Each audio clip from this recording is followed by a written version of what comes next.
Pokemon Horizon Poke Horizon Poke Horizon Poke Horizon Pokemon Horizon Pokemon Horizon Pokemon Horizon Horizon Pokemon Horizons. Hello everybody, Tyrone TG3 here. Pokemon Horizons episodes 22 and 23. The Moltres arc, or the Galarian Moltres arc. Episode 22, Clash, the Galar Mine, and episode 22, Galarian Moltres, Blaze Up. So, these two episodes were really good, really intense. Honestly, so, just to briefly go through all of it, because a lot of it, I will say the buildup of it was kind of mucky, and I will say, like, when I say mucky, I mostly mean, like, it was kind of janky how we got there, and I only say that because we know what had to happen. Our set pieces can't be together, so they have to be separate. Liko and Roy are clearly not as competent as Freed is. Because if they were, they would be able to get out of the situation relatively well and be fine. So they had to separate everybody in order to make that happen. And in order to separate them, they basically had to run off into the mines without, sticking together. So when they didn't stick together, that obviously led to some problems. And then Team Explorer came in and sort of followed up. It's very clear what they had to do. They had to keep Freed not only separated, but busy. So I know what you're saying. Well, yeah, that happens a lot in animes and in stories and stuff. But I don't know, this one felt dangerously obvious that they had to do that. Now, granted, this is also hindsight, but the moment I saw Team Explorer show up, my brain sort of just knew what was going to happen. Freed and Amethyst have been fighting a lot, and I kind of wish they had flipped it around. I kind of wish Freed had just fought Galarian Moltres alone and realized he's outmatched, and then have Amethyst fight Roy and Liko. I think that would have been kind of cooler to me personally. His main rivalry is supposed to be with Liko. I mean, I know his battle rival is Freed, but how cool would it have been to see that, Liko and Roy are getting stronger, and as a result, they're able to hold their own against Amethyst a little bit more. As far as Amethyst's grunt, I really don't care what happens to them. And obviously the show didn't care either, because they got wiped out in an instant. I wanted to see Liko and Roy fight them a little bit and tussle a little bit, because we've never really seen them have a fight against the two Amethyst's two henchmen. Yeah, most of the fights have been very brief or disappointing, and sadly, that's what happens here too. Sadly, Amethyst and his crew get sort of beat fast. Amethyst's the only one that puts up a really good fight, and it's mostly against Freed because, they have to fight. This is like their third or fourth time fighting, and I'm kind of over it. I'm going to be out real with you. I'm kind of over it. I kind of wish that Amethyst was fighting Liko and Roy instead at this point. I think now's the time. I don't expect Roy and Liko to straight up win, but I think it would have been cool to see the results of their training, Roy's got more Pokemon. His Fuecoco knows Stomping Tantrum, which is good against Ceruledge. It also knows Flamethrower, which is a much stronger move now. Liko's Sprigatito knows Quick Attack.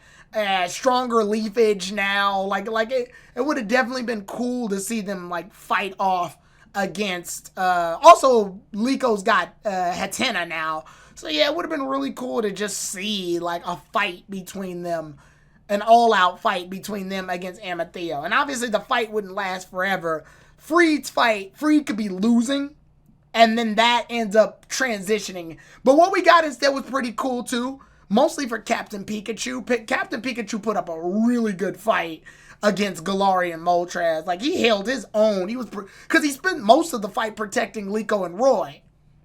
So that was really cool. I wish that Captain Pikachu had done the Thunder Tornado thing that it did during its episode with Freed when it got introduced to Freed. I wish he had done that, and then that would have led him up into the air, and it probably would have done a lot of damage to Moltres as well too. I don't know. I think you've already had the build up for it. I think it would have been cool to show off that type of move. That be Captain Pikachu's ultimate attack or something. That little tornado that leads it in the air. And then they could fight on the same playing field as Moltres because they'd both be in the air at that point. I don't know. It could have been a nice, like, sky battle situation. But regardless, we still got a good fight out of Captain Pikachu. And I think Roy held his own pretty well considering everything that happened. I can't remember what move it used in order to drain everybody's power.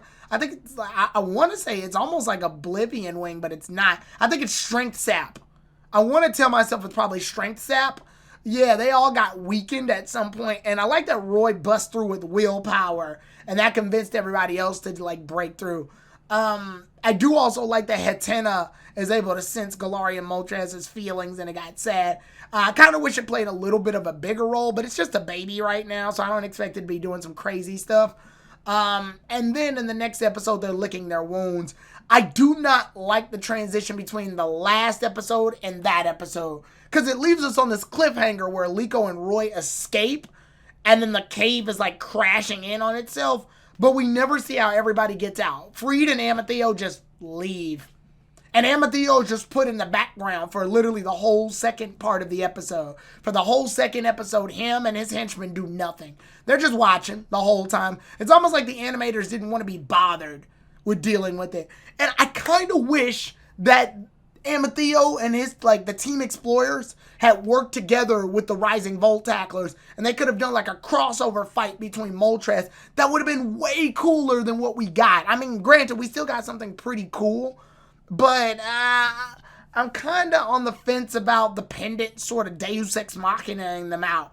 So the pendant, so if you don't know now, the pendant has done two things. One, it glows and can summon Arboliva, and Arboliva wound up using grassy terrain. It's almost like a boss move, or summoning a guardian force in Final Fantasy, kind of like that, or an Aeon, or a god.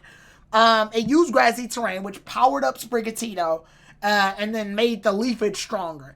Obviously, it heals Pokemon too, but it didn't heal Galarian Moltres, because Galarian Moltres is flying in the air, and terrain moves don't work on Pokemon that are in the air. So that part made sense.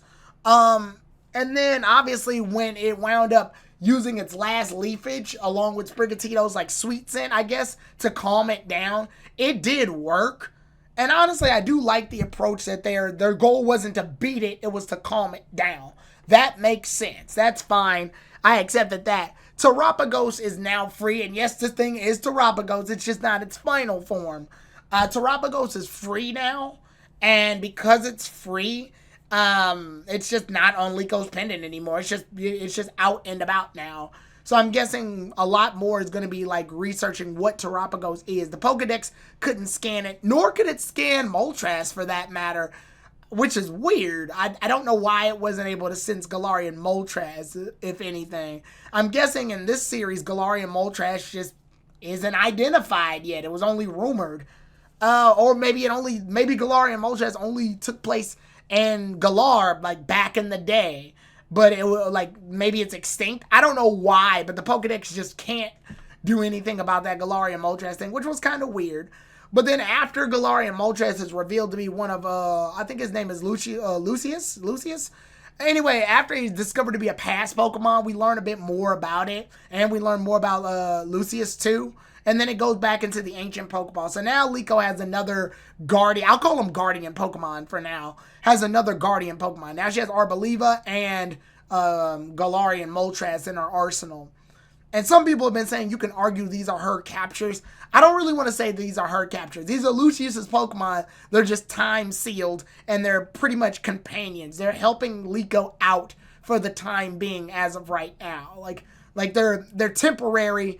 And they only show up once, and then they do, like, their little ultimate move and then leave. That's pretty much what I'm...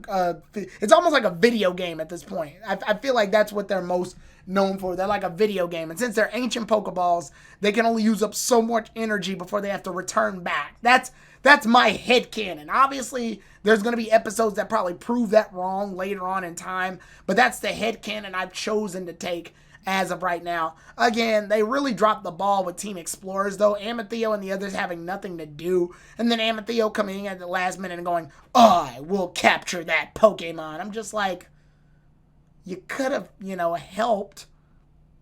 and it would have been cool to see like enemies become allies for one fight. I mean, we've already established even in Journeys that you can do raid battles with your enemies.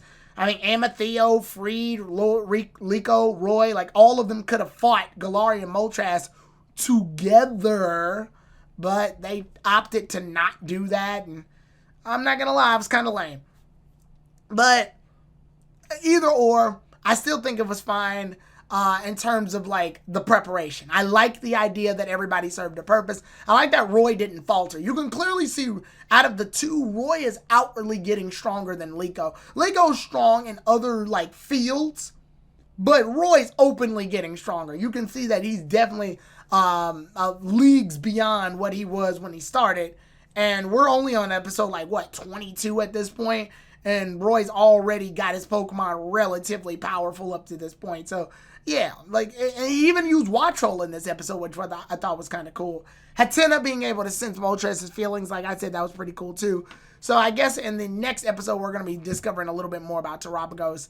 I do like that this was the episode where we got to cover both Moltres' stuff and both of those. So yeah, with that being said, the Moltres arc is complete. Honestly, I thought it was super action-packed. My favorite part's got to be the one where Liko and Roy are in like the mine cart and they're like doing the like 3D whip around camera thing, and Moltres is chasing them, blowing the like the stuff, the attack. I thought that was really cool. I wish we had got a little bit more like of a chase scene out of that. That definitely would have been a lot more fun to watch if it were longer. But again, with that being said, the next episode of Pokemon Horizons is a reunion at the old castle. So I'll see you all then, everybody. Tyrone TG3 out. Yeah, I'm happy because that was my anime. I need to watch that. That's a bunch of anime. Yes! Yeah, we can't make it. Yeah, we're not Sonic. We're not. I come in with blue eyes. I got something for your blue eyes, boy. I took this personal. Bam. Yes!